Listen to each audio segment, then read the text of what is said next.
आज मैं लेकर आई हूँ बहुत ही टेस्टी और चटपटे नाश्ते की रेसिपी जिसे आप बचे हुए आटे से बना सकते हैं। बहुत ही टेस्टी बनता है, बनाना भी बहुत आसान है। इसे आप गेहूं के आटे का पास्ता ही बोल सकते हैं। टेस्टी के साथ साथ हेल्दी भी है। तो चलिए से बनाना शुरू करते हैं।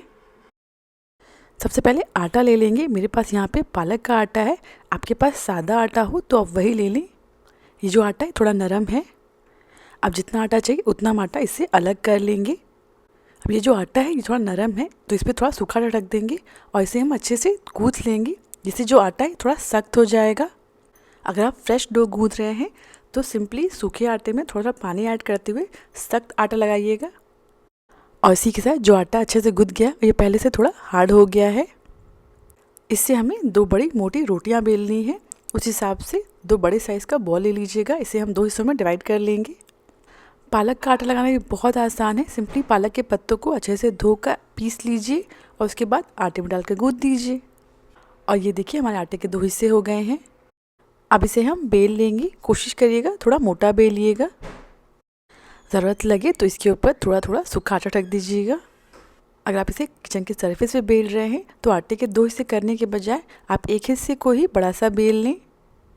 और इसी के साथ जो आटा है वो अच्छे से बेल गया है। ये देखिए ये जो आटा है मैंने इसे थोड़ा सा मोटा रखा है।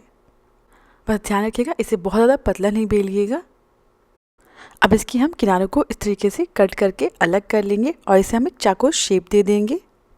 आप चाकू की जगह आपके पास पिज़्ज़ा कटर हो आप उसका इस्तेमाल कर सकते हैं। अब इसकी हम इस तरीके से चाकू पीसेस कट कर लेंगे। मैं थोड़े बड़े पीसेस कट कर रही हूँ, आप चाहें तो और छोटे छोटे पीसेस कट करें। अगर बच्चों के लिए बना रहे हैं तो छोटे पीसेस कट करिएगा, देखने में भी अच्छे लगते हैं और बच्चे आराम से खा भी लेंगे। अब एक पीस ले लेंगे और इसके जो 2 किनारे हैं ना इन्हें हम आपस में ज्वाइन कर देंगे। पानी लगाने की ज़रूरत नहीं पड़ेगी, ये दोनों किनारे आपस में आराम से चिपक जाएंगे। बस इन्हें हल्के हाथ से प्रेस कर दीजिएगा, ये आपस में आराम से चिपक जाएंगे।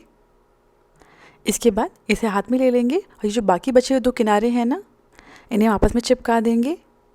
इस तरीके से इन्हें फोल्ड करिएगा, ये आराम से चिपक जाएंगे।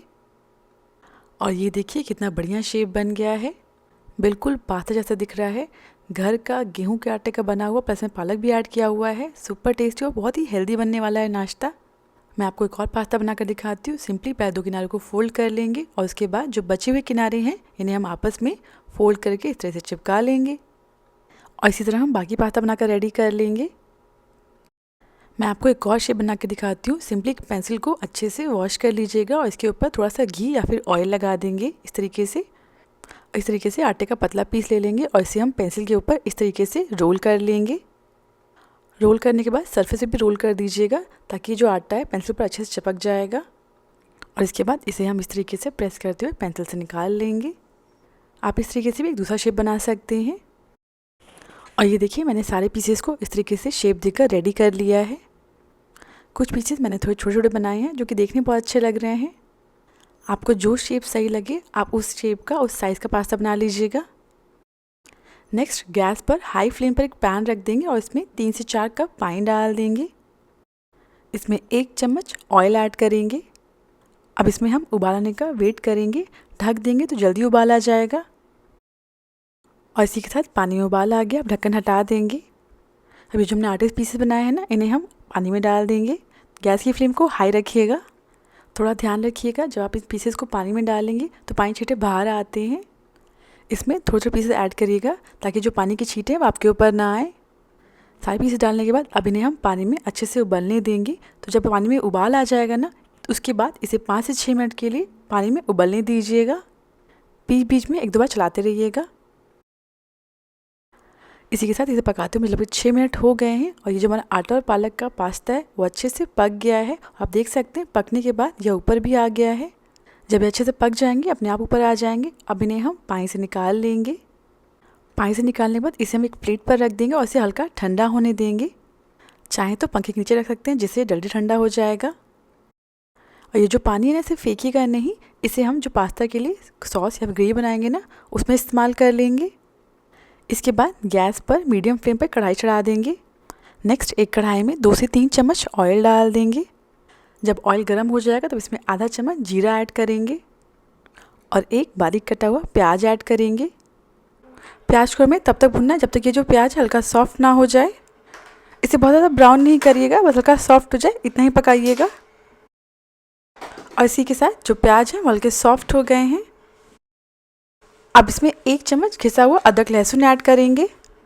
आप चाहें तो इसकी जगह अदरक लहसुन के पेस्ट का इस्तेमाल कर सकते हैं, या फिर अदरक लहसुन को घिस कर ले सकते हैं। अदरक लहसुन को हम प्याज के साथ 1 मिनट के लिए भून लेंगे। सारी चीज़ें अच्छे से भुन गई। अब इसमें 1 चम्मच कश्मीरी लाल मिर्च पाउडर ऐड करेंगे, इससे कलर बहुत बढ़िया आ जाएगा और ये जले ना, इसलिए इसमें हम 2 से 3 बड़ा चम्मच पानी ऐड करेंगे। ये वही पानी है जो हमने पास्ता उबालते समय इस्तेमाल किया था। अब इन सारी चीज़ों को अच्छे से मिक्स कर लेंगे। ध्यान रखिएगा इतना ही पानी ऐड करिएगा ताकि जो मसाला है वो जले ना। अब इसमें बहुत ज़्यादा पानी नहीं ऐड करना है। कश्मीरी लाल मिर्च पाउडर अच्छे से मिक्स हो गया है। अब इसमें एक बारीक कटा हुआ टमाटर ऐड करेंगे और टमाटर के साथ में इसमें स्वाद अनुसार नमक ऐड करेंगे, जिससे जो टमाटर हैं वो जल्दी पक जाएंगे। सारी चीज़ों को अच्छे से मिक्स कर लेंगे और इसे हमें तब तक पकाना है जब तक ये जो टमाटर है अच्छे से गल ना जाए। अगर आपको लगे जो मसाला है हल्का जल रहा है तो आप इसमें थोड़ा सा पास्ता वाटर ऐड कर दीजिएगा। उसी पानी का इस्तेमाल करिएगा हर जगह जो हमने उबालते समय इस्तेमाल किया था। जब टमाटर अच्छे से गल जाएगा तो इसमें हम थोड़े से कटे हुए शिमला मिर्च ऐड करेंगे। आप चाहें तो शिमला मिर्च के अलावा इसमें और भी सब्जियां ऐड कर सकते हैं, जैसे गाजर, बीन्स, ब्रोकली, स्वीट कॉर्न। या अगर आप बहुत सारी सब्जियां नहीं ऐड करना चाहते हैं तो सिंपली जो हमने प्याज टमाटर का पेस्ट बनाया है उतना ही बनाकर आप पास्ता बाद में ऐड कर दी।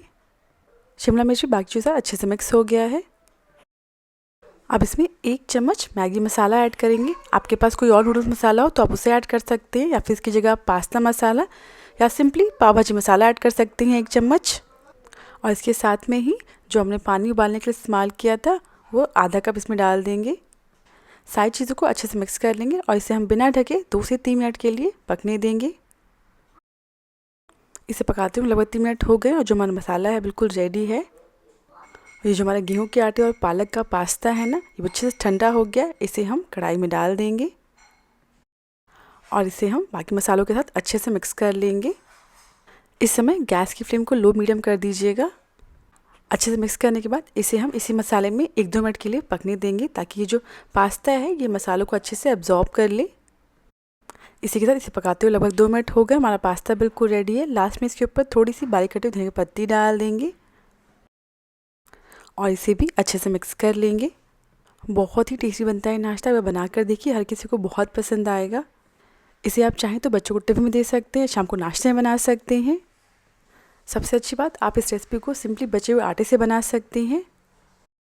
इसे फटाफट से सर्व कर लेते हैं। एक बार बनाकर देखिए, गेहूं के आटे से बना हुआ ये नाश्ता हर किसी को बहुत पसंद आएगा। बच्चे हो या बड़े, इसे हर कोई पसंद करेगा। पालक का आटा कैसे लगाते हैं इसकी रेसिपी मैंने आपके साथ पहले भी शेयर की है, लिंक डिस्क्रिप्शन बॉक्स में है। बहुत ही टेस्टी बनता है ये। इसे खाने वालों का पेट भरेगा पर मन नहीं।